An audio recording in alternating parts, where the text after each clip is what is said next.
Ahoy mates, Julie here, and welcome to Monday's episode of The Boaters TV.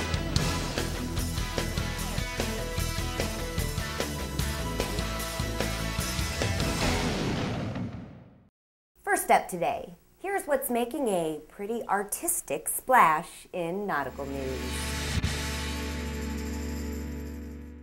SeaFair, a colossal 228-foot, 3-level, 3,200-ton megayacht, has successfully begun the first ever nautical fine art tour in history.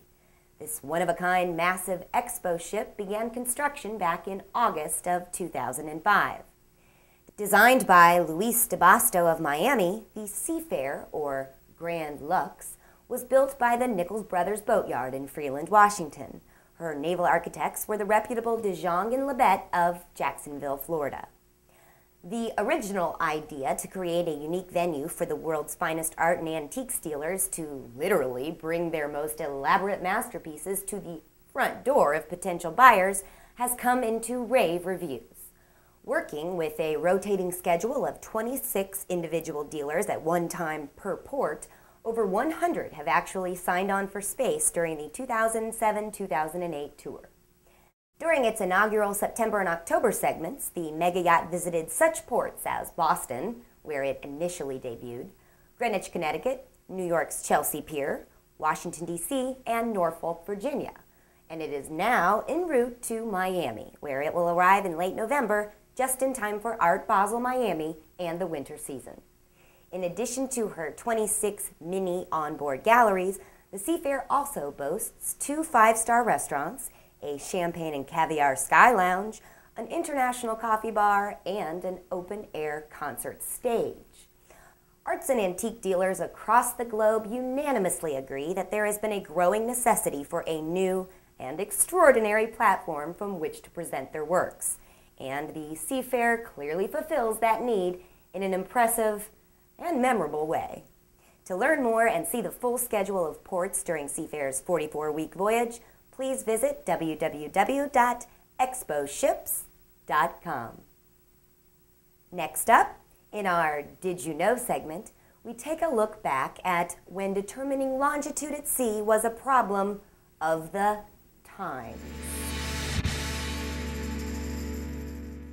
For us here in the 21st century, it's hard to imagine life without computers, cell phones, and microwavable dinners. But for men in the 17th and 18th centuries, a device as simple as an accurate clock on a ship was just as inconceivable.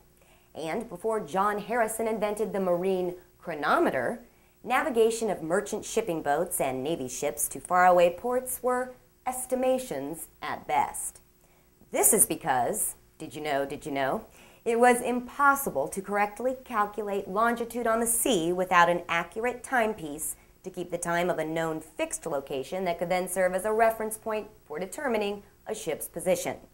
On trips lasting more than several weeks, traditional clocks would wind down, in turn sending ships off course. Recognizing the problem, in 1714, the British government offered a prize of £20,000, roughly $6 million today, to anyone who could create a device that would provide longitude to within half a degree, or 2 minutes of time. In 1761, after years of much trial and error, in which he determined that clocks were sensitive to centrifugal force and were therefore thrown off by any swaying of a ship, John Harrison submitted his H4 design, which included a fast-beating balance that was controlled by a temperature-compensated spiral spring.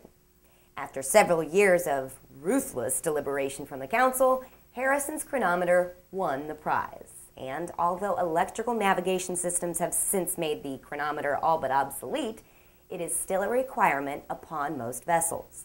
The original H4 can still be found in the National Maritime Museum in Greenwich, England. For more information on marine chronometers, you might consider renting the film Longitude, based on Dava Sobel's book, Longitude, the True Story of a Lone Genius Who Solved the Greatest Scientific Problem of His Time. And finally today, in ship's domains, hold on to your hats, because we've got a little change we're making to the end of the show. Announcing a new, special way that I'll be closing out each episode of The Boaters TV. And there is a way that you, our loyal viewers, may be able to benefit.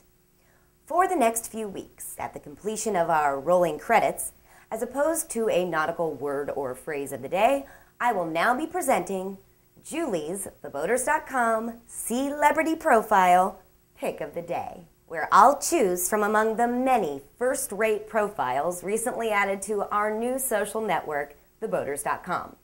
Still in beta, but now open to the public, by the way, so come on aboard. I'll make my selection based on the completeness of the profile, looking at such criteria as the number and quality of added photos, destinations, forum contributions, and of course, information added about the boat or boats connected to a captain's profile. And the best news of all? Each episode's winner will be contacted via theboaters.com email so that we can obtain mailing address information and send him or her out a nifty The Boaters hat. I think they're pretty fly. Got the anchor logo on there. And the winner will get his or her choice of khaki or navy.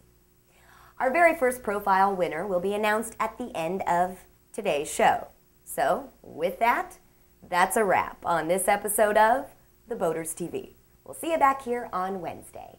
And until then, safe and happy boating to you all. Take care.